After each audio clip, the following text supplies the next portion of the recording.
செங்கல்பட்டு மாவட்டம் சிங்கப்பெருமாள் கோயில் railway gate மீது லாரி மோதியதால் 1 மணி நேரம் ரயில் போக்குவரத்து பாதிக்கப்பட்டுள்ளது.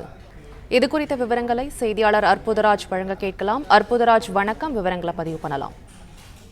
வணக்கம். செங்கல்பட்டு சிங்கப்பெருமாள் கோயில் ரயில்வே கேட்டில் லாரி மோதியதனால் கேட்டு உடைந்தன. செங்கல்பட்டு மாவட்டம் சிங்கப்பெருமாள் கோயில் ரயில்வே கேட்டின் மீது விழுப்புரத்தில் இருந்து தண்டலம் பகுதியை சேர்ந்த லாரி மோதி ரயில்வே கேட்டு உடைந்தது. 1 மணி நேரமாக ரயில்வே பாதிப்பு. திருக்கச்சூர் பகுதி வழியாக செல்லும் வாகனங்கள் தேங்கி நின்றன. விழுப்புரத்தில் இருந்து உரக்கடம் அருகே உள்ள தண்டலம் பகுதியில் இயங்கி வரும் சிப்காட் கார் தொழிற்சாலைக்கு உதிரி பாகங்கள் ஏற்றி செல்லும் லாரி சிங்கப்பெருமாள் ரயில்வே கேட்டு கடக்கும் போது ரயில்வே கேட்டு லாரி கேட்டு மீது மோதியது. அதனால் திருவள்ளூர், உரக்கடம், கீழ்பெரும்புத்தூர் உள்ளிட்ட பகுதிகளில் இருந்து ஒரு வாகனங்கள் உள்பட்ட இருசக்கர வாகனங்கள் கடக்க முடியாமல் வாகன ஓட்டிகள் 1 மணி நேரமாக அவதிப்பட்டு வருகின்றன.